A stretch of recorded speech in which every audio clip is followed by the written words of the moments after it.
tenemos, hermanos? Amén. Muy bien. Vamos a leerlo de forma alternados.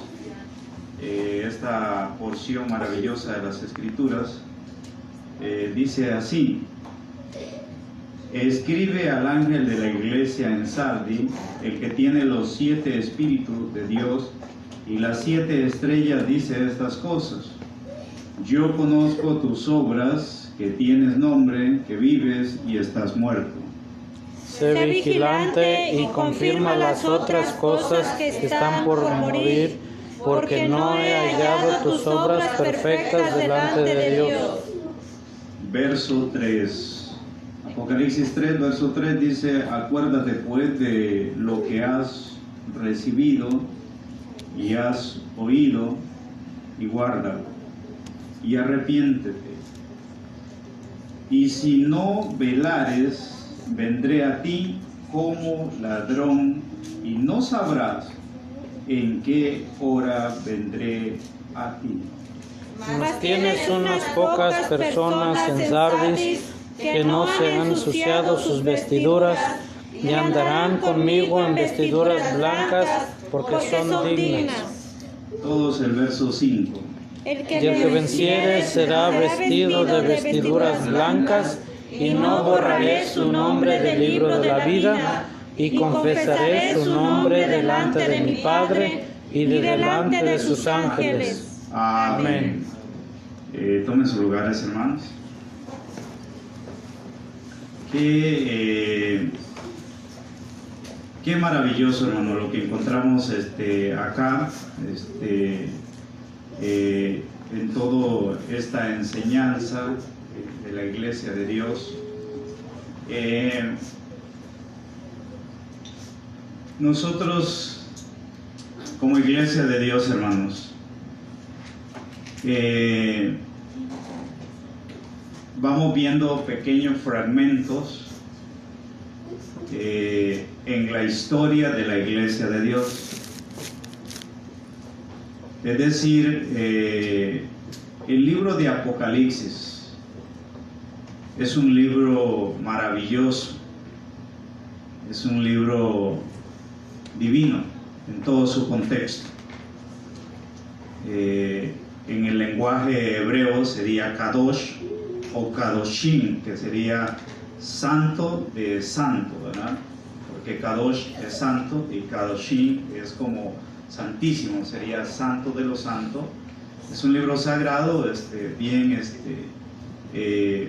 maravilloso, una gran revelación, ¿verdad? Cuando Cristo anduvo acá en la tierra, tenía su comunicación con su Padre, pero ahora que está a la diestra de su Padre, de nuestro Padre,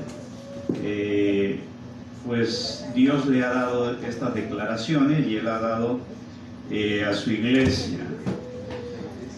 Vemos aquí Sardis.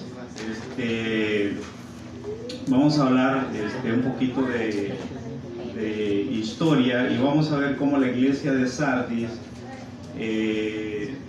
se mezcla un poco con la iglesia de Tiatira, ¿verdad?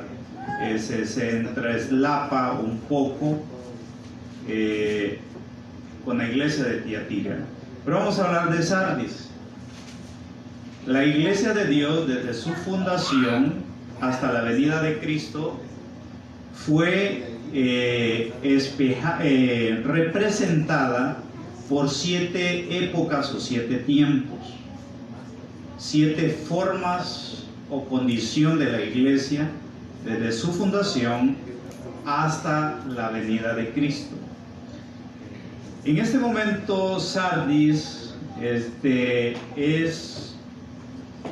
el periodo número 5 de la iglesia. Es uno de los periodos o condición de la iglesia de Dios más largos, por ejemplo. Vamos a decir unos datos importantes, ¿verdad? La Iglesia Católica sugiere que los movimientos protestantes dan su inicio en el siglo V, es decir, en los años 1500, 1521 para hacer, o 1517 empezaron a hacer sus primeros movimientos. Pero vamos a ver un poquito de historia, cómo la Iglesia de Dios existía en la historia antes de los años 1500. Y para ello vamos a mencionar dos varones bien importantes en la historia de la Iglesia de Dios, Juan Hus y Juan Wycliffe. Esos existieron en los años 1300, eran siervos de la Iglesia de Dios, años 1300, ¿verdad? El movimiento protestante, ¿en qué año surgió, hermanos?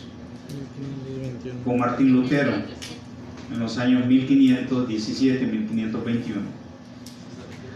Ok, grábense esto, Sardis, quiere decir Sardis, los que escaparon, los que fueron librados. ¿Y por qué los que escaparon y los que fueron librados? Porque vamos a ver que tanto la iglesia de Tiatira, que representa el periodo del papado, como Sardis, que está representando el periodo del movimiento protestante, tienen algunos rasgos parecidos por la circunstancia que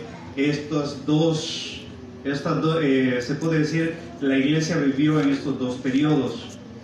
Pues tanto Sardis se ubica entre los años 1521, cuando surgió o fue el renacimiento del movimiento protestante, hasta la época del renacimiento de la historia, que la historia marca como el principio del siglo XVIII.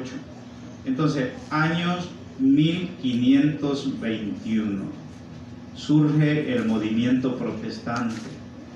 Y entonces los teólogos católicos encierran a todas las iglesias no católicas dentro de este movimiento protestante. Es decir, los llaman hijos de Lutero.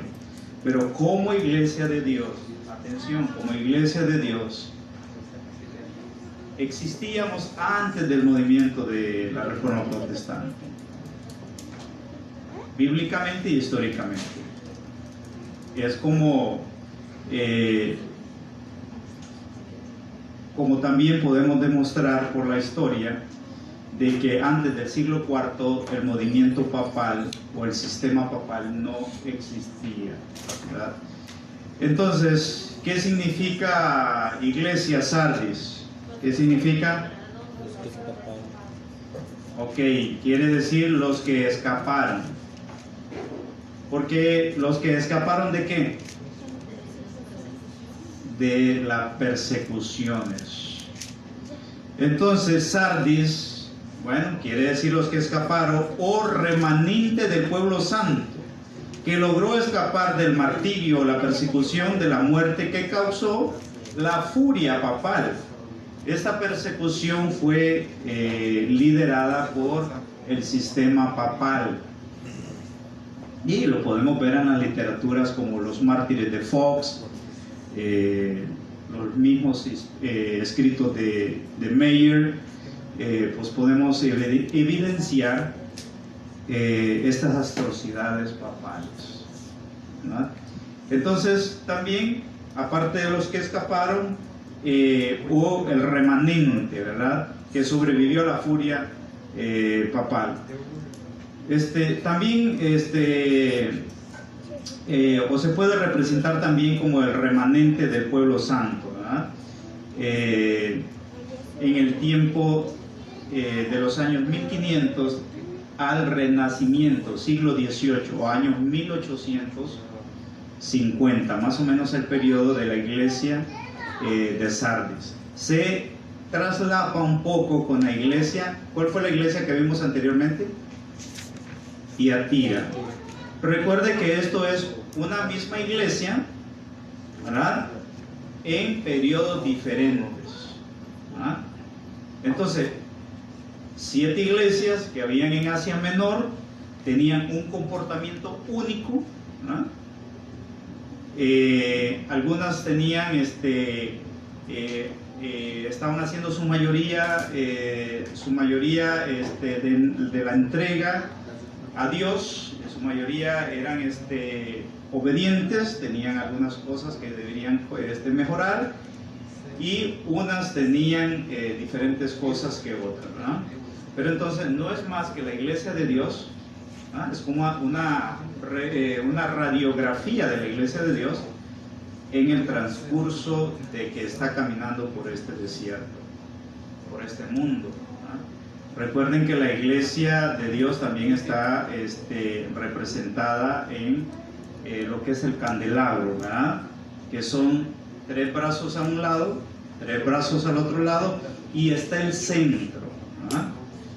La gente habla de velas, pero no eran velas, eran lámparas, porque velas es una cosa y no está como representando en sí,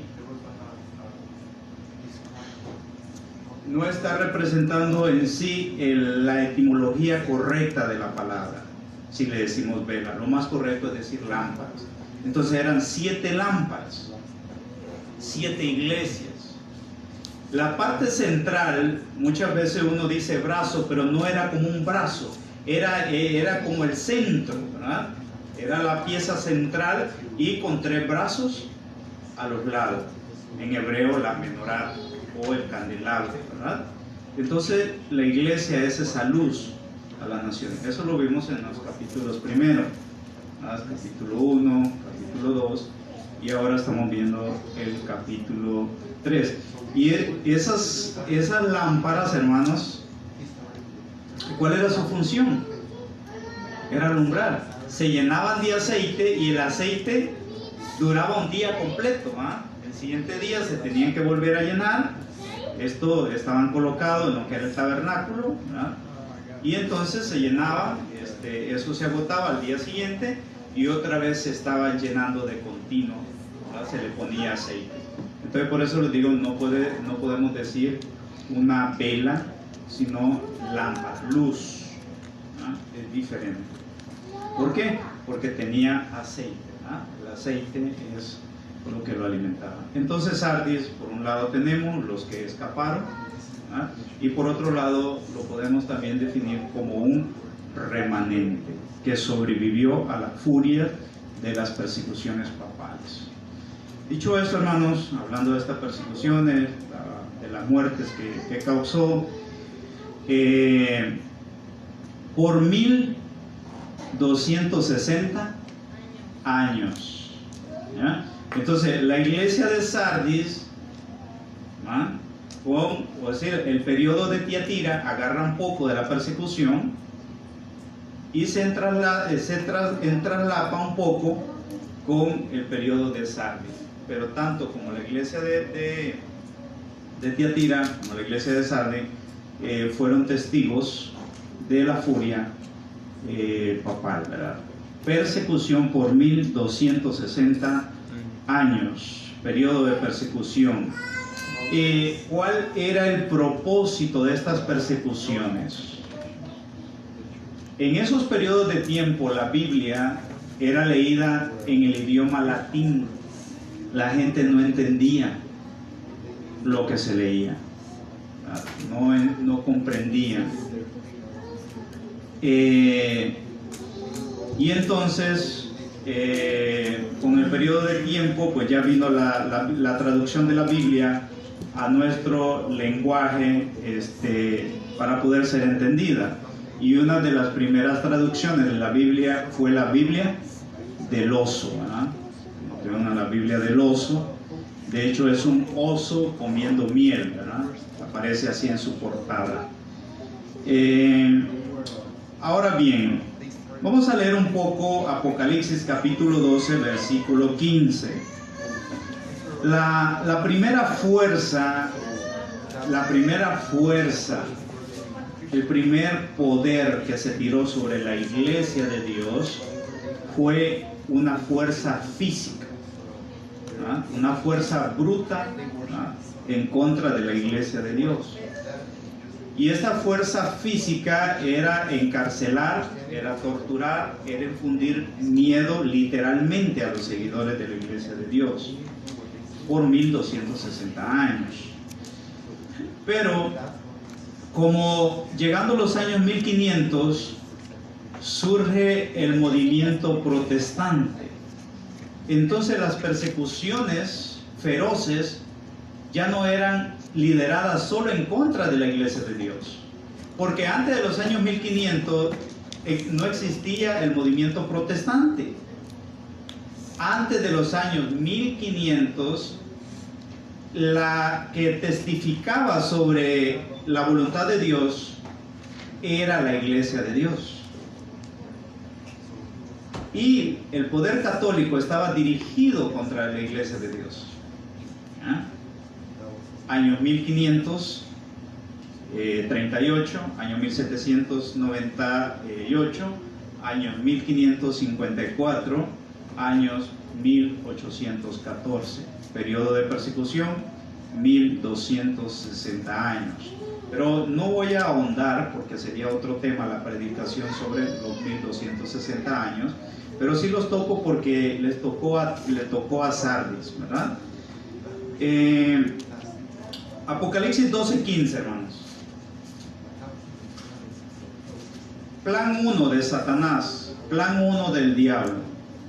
Plan 1 fue matar a los seguidores del Mesías, matar a los hijos de Dios, matar a la iglesia de Dios. Ese era el plan 1, ¿verdad? Por favor, lea Apocalipsis 12:15, hermanos, si lo tiene por ahí. Dice: y la serpiente echó de su boca tras la mujer agua como un río, a fin de hacer que fuese arrebatada del río. Amén. Amén. Este río, ¿qué está representando? ¿Qué significa esto? Que de la misma iglesia católica, la iglesia madre, hizo salir muchas sectas con sistemas de enseñanzas parecidos a la iglesia de Dios. ¿Y cuál era el objetivo de tirar esta agua sobre la mujer? Esta mujer que habla acá es la iglesia de Dios. O sea, el dragón tiró agua tras la mujer. ¿Tras cuál mujer?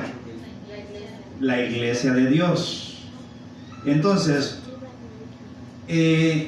todos los historiadores, hermanos, todos los historiadores citan el movimiento protestante después de los años 500.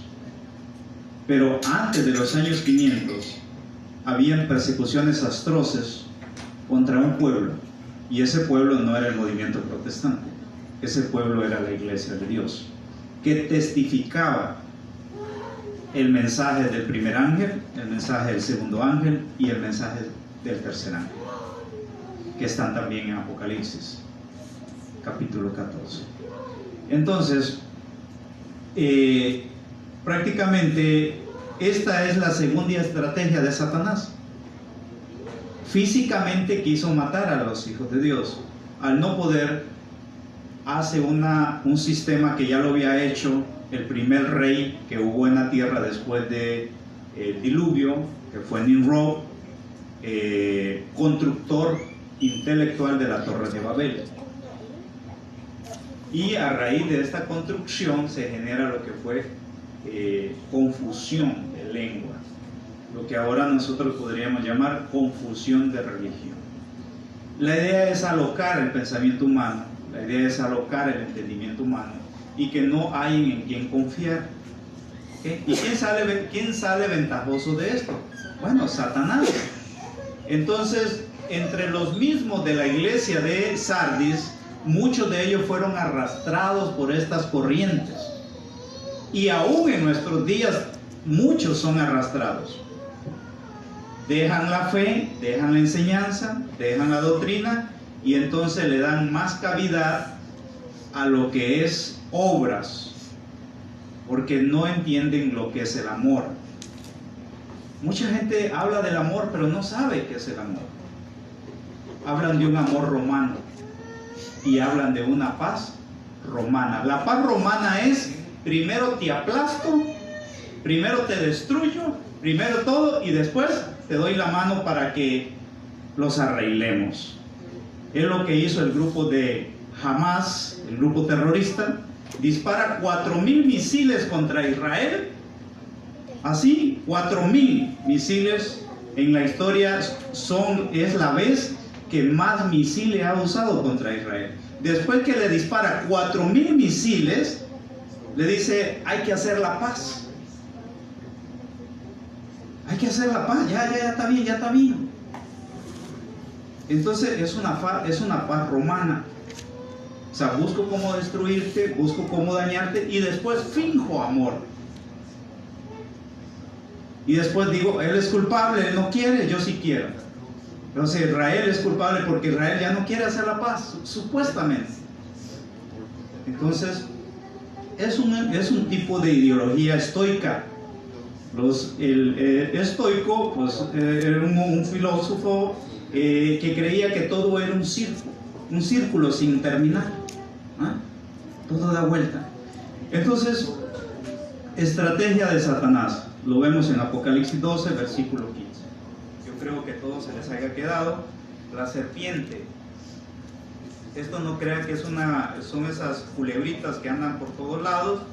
O no sé, diferente, una anaconda, si no es una serpiente, es un nombre masculino singular, haciendo referencia a Satán, o el dragón, o la serpiente antigua, ¿verdad? Entonces, singular, está haciendo referencia a un ser diferente a una culebra que se arrastra por el suelo. Dice que la serpiente echó tras la mujer, aquí abrió su boca, tras la mujer, aquí esta mujer es la iglesia de Dios, las aguas son las doctrinas como un río, es decir, muchas enseñanzas, a fin de hacer que fuese arrebatada del río. ¿Qué significa que fuera arrebatada del río? Es decir, que las doctrinas la enredaran a la iglesia de Dios, ¿verdad? Y la confundieran. Y sí lo lograron, hermano. Mucha gente fue arrastrada por el movimiento protestante. Lo sentimos, sorry. Así diga usted, lo sentimos, no somos del movimiento protestante. Ya existíamos. No nacemos ahí.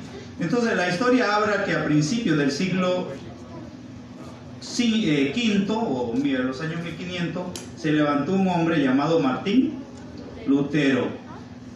Mucha gente dice que la Iglesia Católica no se ha dividido. ¿Y qué fue lo que pasó en el año 1500 con Martín Lutero? Una división, un cisma. ¿Ya? Entonces, decir que no se dividió es faltar a la honestidad, es faltar a la verdad.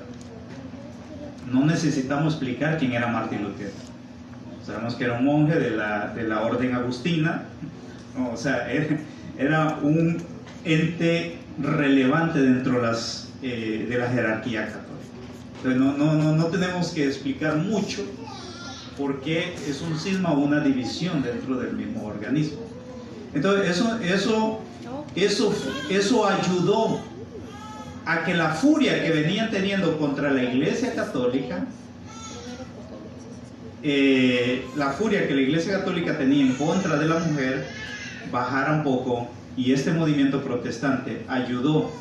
Por eso dice el siguiente verso que la tierra absorbió.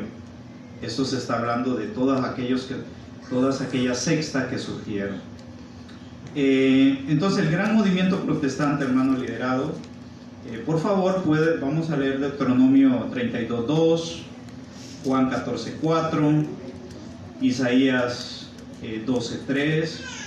Entonces, aguas en profecía, hermanos. ¿Qué significa agua en profecía en la Biblia? La mayoría de veces se refiere a doctrina. Entonces miren, por eso es que cuando leemos Apocalipsis 3, si alguien consigue estos versos, me puede ayudar a leerlos. Cuando leemos Apocalipsis 3, dice, sé vigilante y confirma las otras cosas que están para morir, porque no he hallado tus obras perfectas delante de Dios. Versículo 3, acuérdate pues lo que has recibido O sea, Dios en este periodo de tiempo amonesta a la iglesia de Dios, porque cuando surge el movimiento protestante, la mujer está siendo arrastrada por el río. Entonces, el Espíritu de Dios dice a la iglesia: acuérdate lo que has recibido, acuérdate la enseñanza que te he dado, acuérdate de los mandamientos, acuérdate de la doctrina que te he dado. ¿Por qué? Porque cuando el propósito del dragón, ¿cuál fue? Tirar el río, confundir a la iglesia, surgen un montón de iglesias protestantes y entonces se genera una confusión global. Todos tienen la salvación, todos tienen la razón, todos hablan de Dios, y entonces llega un momento que el ser humano dice: no quiero nada con la religión. Entonces, ¿quién sale ganando? El diablo. Porque dice la gente: no quiero nada con religión, no quiero nada, todos son iguales, todos hablan de lo mismo, todo esto. Y por otro lado tenemos gente que está diciendo: en todos lados está la salvación. No le hace si voy a esta iglesia, a esta iglesia, a esta iglesia. Dios está en todos lados.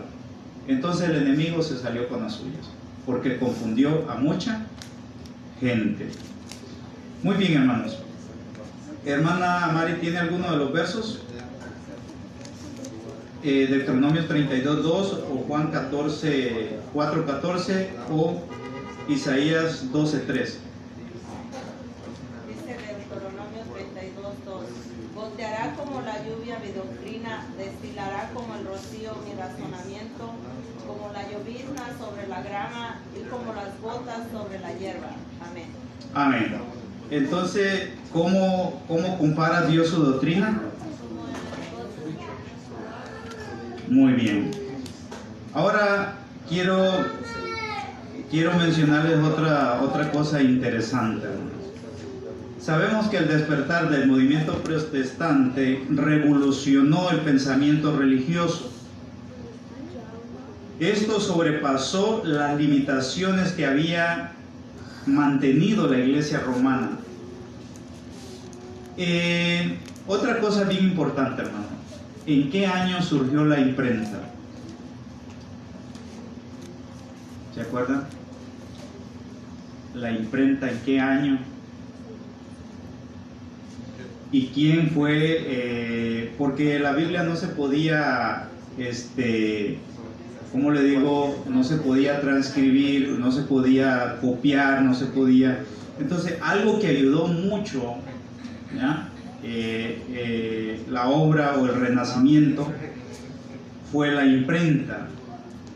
La imprenta la inventó un hombre llamado Juan Gutenberg en los años 1440, antes de Cristo o después de Cristo. Después de Cristo. Juan Gutenberg, año 1440. Entonces comenzó a producir materiales religiosos de origen protestante y comenzó,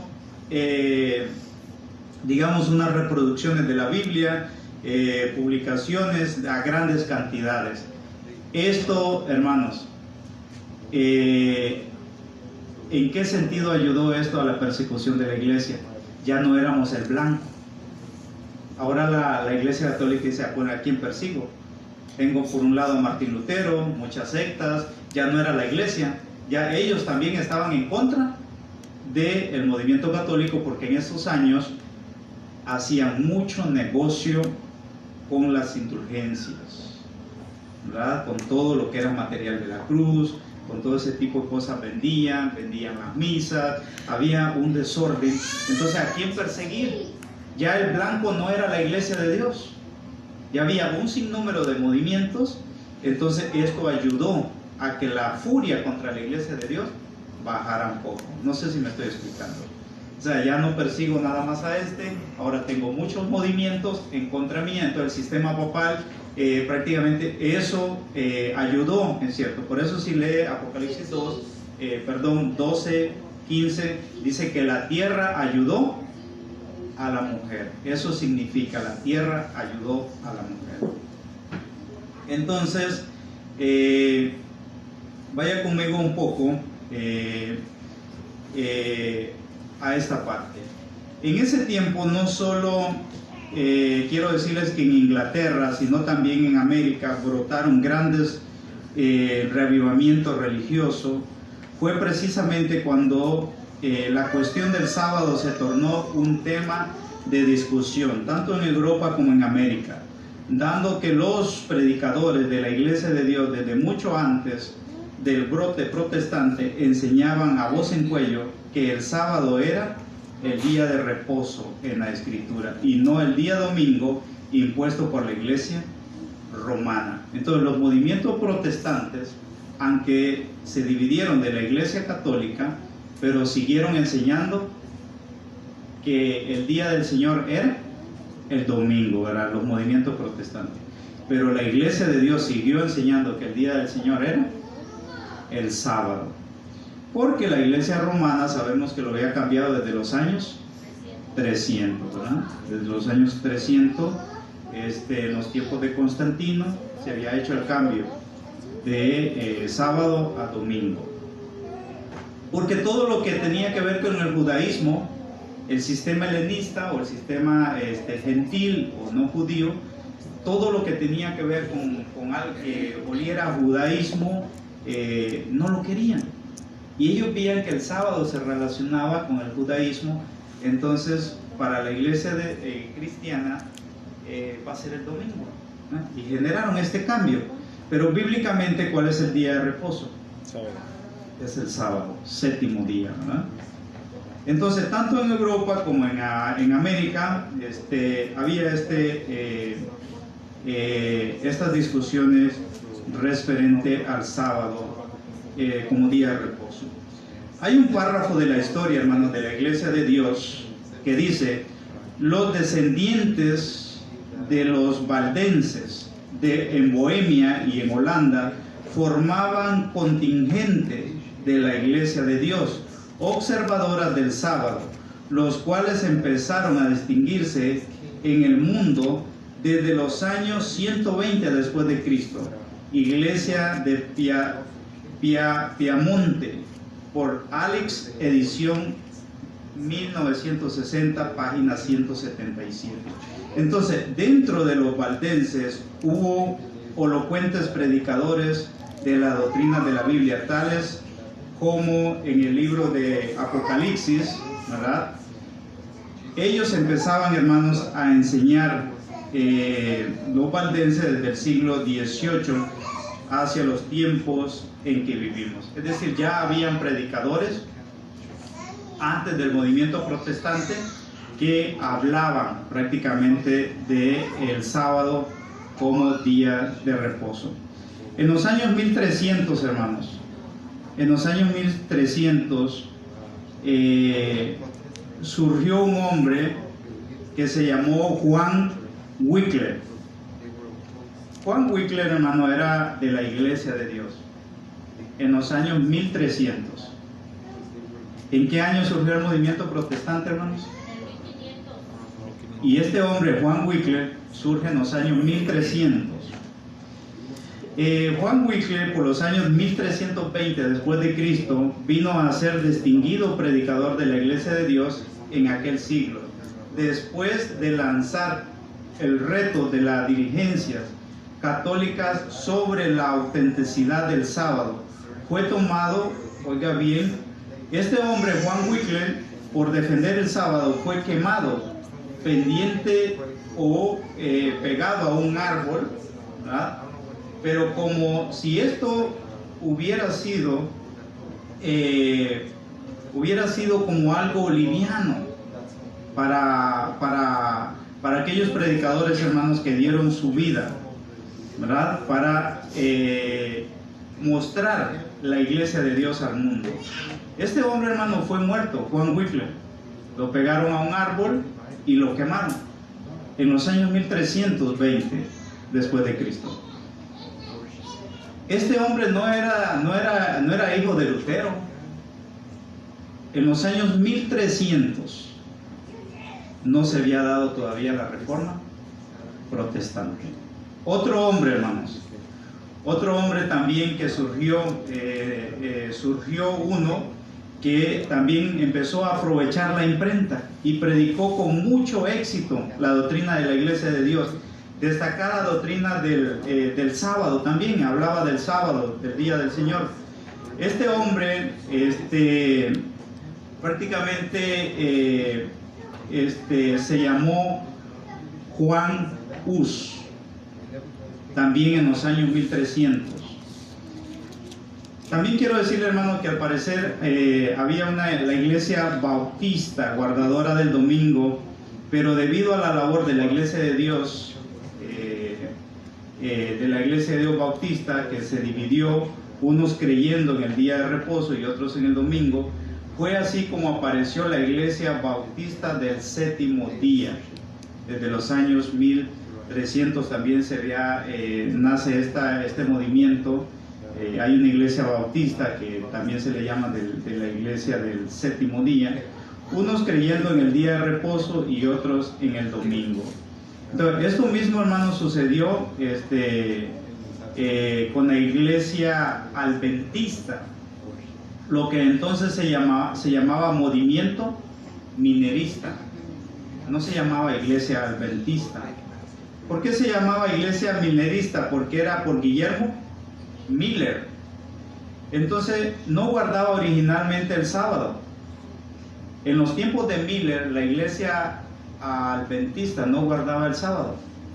¿Con quién creen ustedes que empezó a guardar el sábado la iglesia adventista?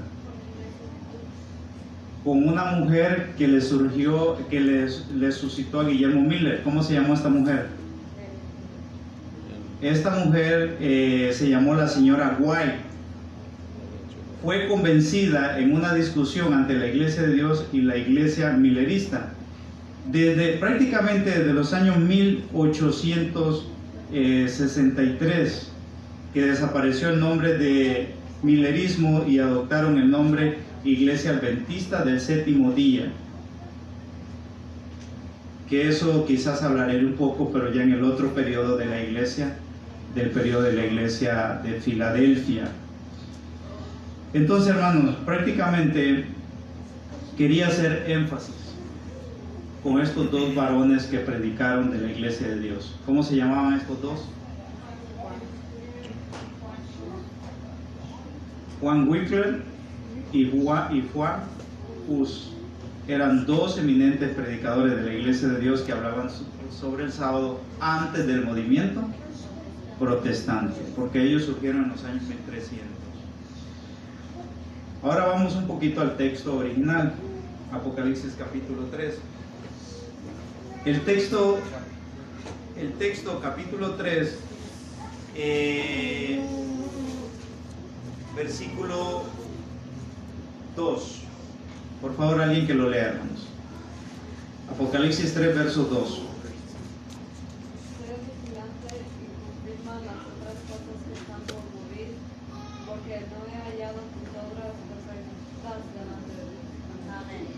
¿Qué quiere decir, hermano, sé vigilante?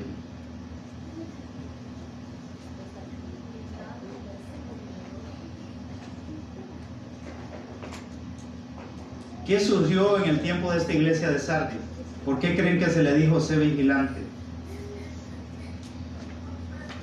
Esto, hermanos, recordemos que el movimiento protestante era demasiado atrayente. O sea, atraía mucho, porque era muy parecido a la iglesia de Dios, exceptuando estaban en contra de la adoración a las imágenes, de la venta de indulgencia, también hablaban de la fe, pero ya en cuanto a guardar el día sábado, pues había una diferencia. Entonces, por eso, ¿qué significa ser vigilante? Quiere decir despierta, abre los ojos. Ser vigilante, hermano, significa despierta, abre los ojos, porque este movimiento protestante era muy atrayente, hermano. Cuando prácticamente los guías protestantes, mucha gente decía también que los guías protestantes eran inspirados de Dios, porque su culto era parecido a la iglesia de Dios.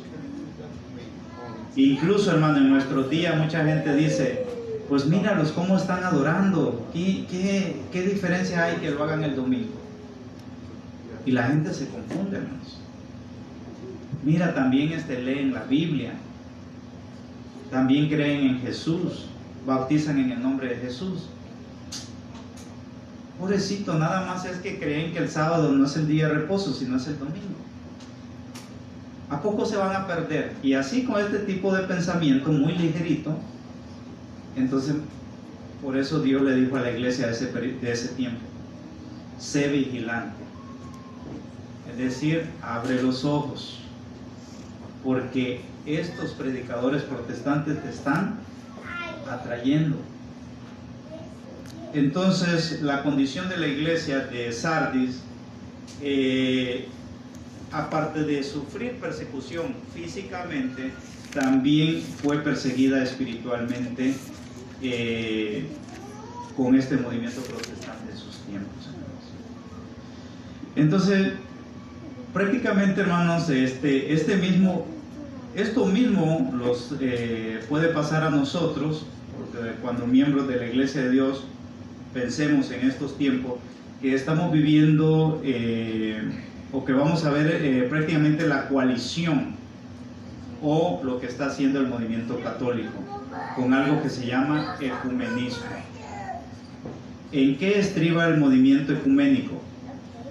En la unificación de todas las religiones. Es prácticamente, este mensaje también es para nosotros: ser vigilantes, es decir, abrir los ojos y fijarlo bien en lo que hemos aprendido. Prosigue diciendo el verso: acuérdate, dice, lo que has recibido y oído.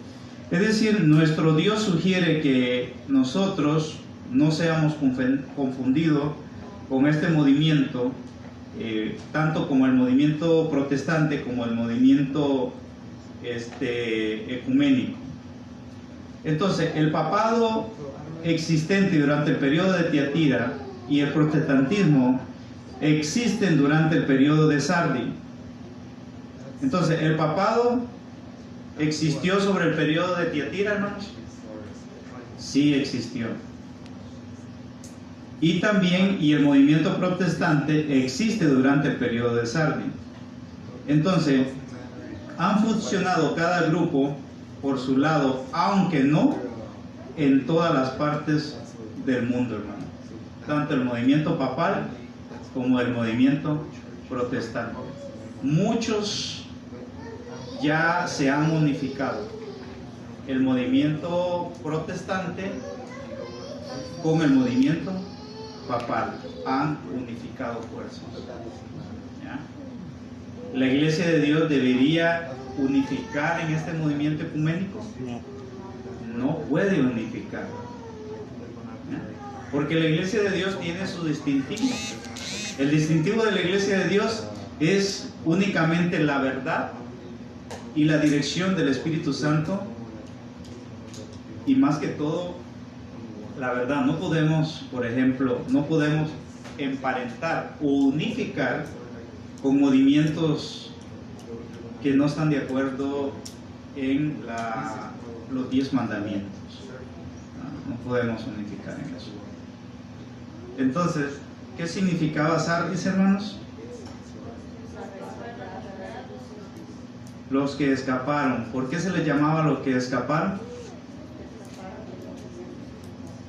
En el periodo de tiempo que se le llama Sardis de la Iglesia de Dios, fue cuando se vivió una persecución por un largo periodo. ¿Por cuántos años?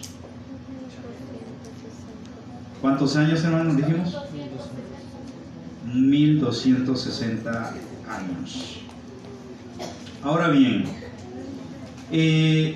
nosotros, hermanos, prácticamente la unificación con la Iglesia Católica Romana, encabezada en esto, prácticamente lo que la Biblia describe como la bestia que saldrá del pozo del abismo. Pero al fin de todo grupo religioso que no ha sido instituido por Dios, el Altísimo, vendrá juicio, hermano, y eso nosotros debemos de tenerlo.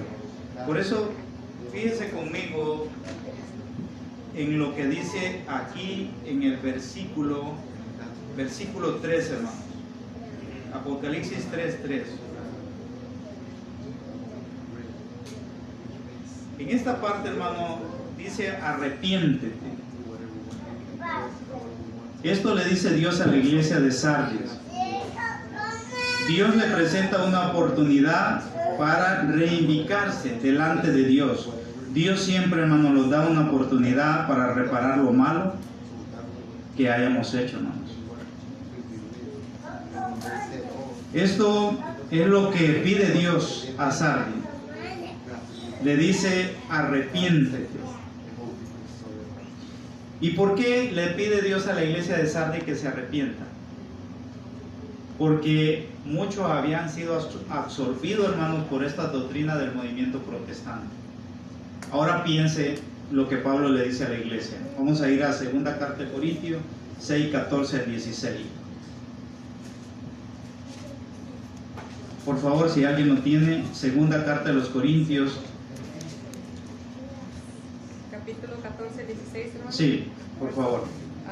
Dice, no os juntéis en yugo con los infieles, porque qué compañía tiene la justicia con la injusticia, y qué comunión la luz con las tinieblas, y qué concordia Cristo con Belía, o qué parte el fiel con el infiel, y qué concierto el templo de Dios con los ídolos, porque vosotros sois el templo del Dios viviente, como Dios dijo, habitaré y andaré en ellos, y seré el Dios de ellos, y ellos serán mi pueblo.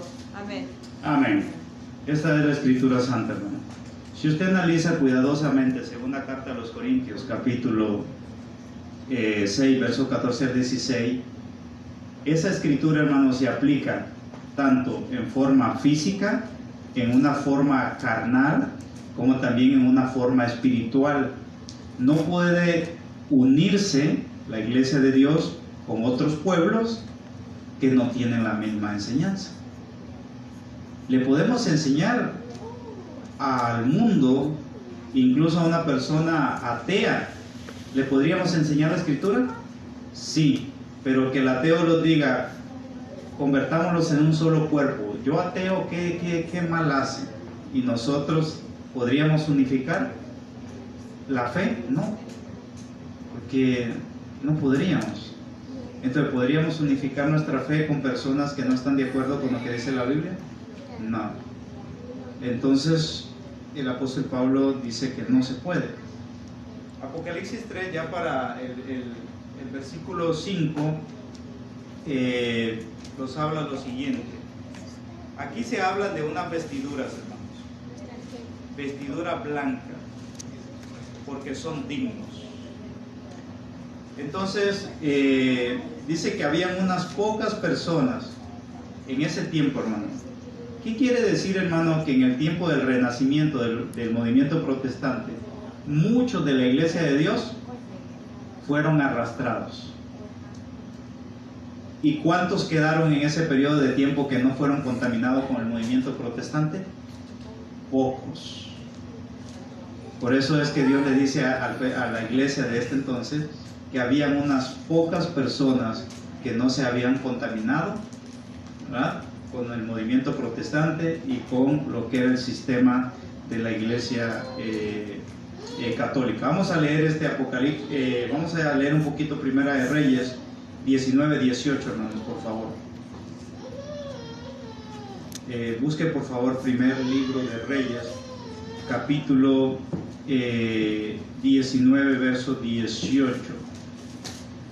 Porque vemos aquí que dice, mas tienes unas pocas personas en Sardis que no han ensuciado sus vestiduras. Dios quería decir que no todo estaba perdido, había muchos que se mantenían firmes en la fe, pues no podemos negar que muchas veces en la antigüedad también el pueblo de Dios que declinaba, ¿verdad?, como que desaparecía, como no. Mucha gente en el tiempo antiguo, hermano, también se habían doblegado ante Baal, hermano. mucha gente también. ¿Qué dice el primer libro de Reyes 19:18? Y yo haré que queden en Israel 7,000 todas rodillas que no se encorvaron a Baal y bocas todas que no lo besaron. Amén. Amén. Entonces, si ustedes ven, hermanos, en cada periodo de tiempo la iglesia ha tenido una contaminación, pero ha habido un remanente. Esto quiero que usted lo note. ¿Sí o no, hermanos? Sí, ha habido un remanente. ¿Ya? Cuando surge el movimiento protestante hay una contaminación, pero hay un remanente ahí. Eso es lo que dice la revelación de Apocalipsis. ¿Ya? O sea, Apocalipsis, hermano, es una radiografía de la iglesia de Dios, ¿verdad? Esa es como estamos viendo todo por dentro, el comportamiento de la iglesia de Dios hasta la venida de Cristo. Así también lo evidencia la escritura en el periodo de Filadelfia, también lo vamos a ver más adelante en el periodo de la Odisea. ¿Cuál es la condición? Y lo vamos a traer a nuestro día y vamos a ver que Dios no puede fallar, hermanos. Es decir, la radiografía de la iglesia de Dios es perfecta, porque se muestra tal como han sucedido las cosas. Vaya conmigo, hermanos, vamos a leer 3 citas para terminar. Éxodos 32 al 33, cita número 1. Dice el versículo 5, por favor alguien que busque esa cita para que me la lea. Dice el verso 5, el que venciere será vestido de vestiduras blancas. Estoy leyendo yo un Apocalipsis mientras me buscan Éxodos 32 al 33. El que venciere será vestido de vestiduras blancas y no borraré su nombre del libro de la vida. Tomen muy en cuenta esto, hermanos. Dios ha prometido que si nosotros lo mantenemos firmes, no va a borrar el nombre del libro de la vida. Le leo aquí la continuación de Apocalipsis 3:5. Y confesaré, dice, su nombre delante de mi Padre y delante de sus ángeles. Es decir, vean ustedes la revelación del eterno Dios, hermanos. Por eso, hermanos, la iglesia de Dios no creemos. Si usted es llamado, acepta el evangelio, es salvado y usted mantiene sus vestiduras blancas, usted es escrito en el libro de la vida. Y si usted muere en esa condición, Dios no lo va a borrar y aquel día lo va a levantar. Por eso es que si morimos haciendo la voluntad de Dios, no vamos a ser sometidos a ningún tipo de juicio. Hoy, hermanos, mientras estemos en este cuerpo, no hemos alcanzado todavía esa corona, pero debemos de hacer una cosa, hermanos, seguir al blanco, para que el día que partamos, hermanos, podamos decir que hemos terminado la carrera y podamos en aquel día tener la esperanza de ser levantados. ¿Qué dice Éxodos 32 al 33? Que perdonen ahora su pecado y si no, tráeme ahora de tu libro que has escrito. ¿También el 33? Sí, hermano. Y Jehová respondió a Moisés, al que pecare contra mí, a este traeré yo de mi libro. Amén. Apocalipsis 19:8 dice: y le fue dado que se vista de lino fino, limpio y brillante, porque el lino fino son las justificaciones de los santos. Eso es esa limpieza, hermano, el lino fino, las justificaciones de los santos. ¿Qué dice el Salmo 69:28, hermanos?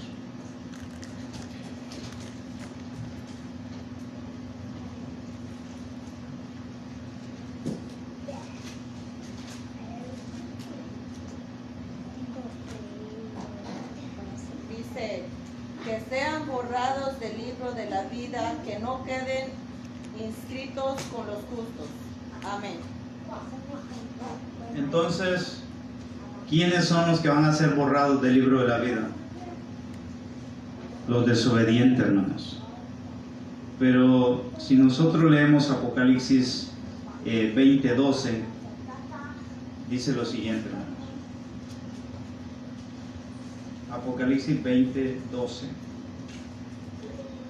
Y vi los muertos grandes y pequeños que estaban delante de Dios, y los libros fueron abiertos, y otro libro fue abierto, el cual es de la vida. Y fueron juzgados los muertos por las cosas que estaban escritas en los libros, según sus obras, hermanos. Mucha gente lee este verso, pero no lo comprende. Porque cuando dice que fueron juzgados por lo escrito en los libros, visualizan un escenario literal. Así, literalmente. Pero lo único que está diciendo aquí, cómo es que el eterno Dios va a tomar la decisión en aquel día.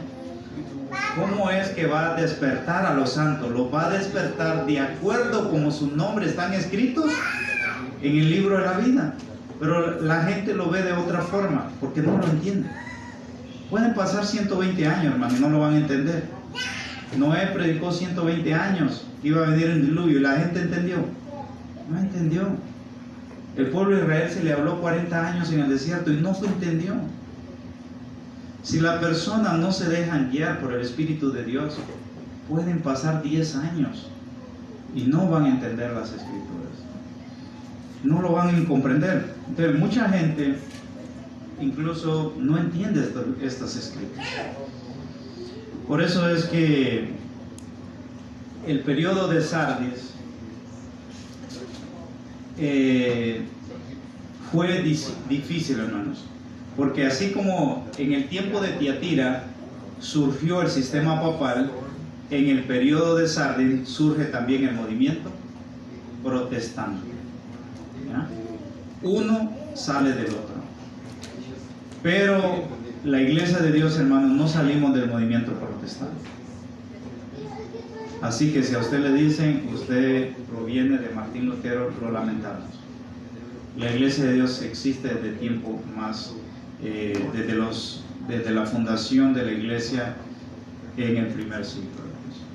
Entonces, este es el estudio de Apocalipsis, hermanos. Agradezco mucho. No sé si hay alguna pregunta, pero hasta acá lo vamos a dejar.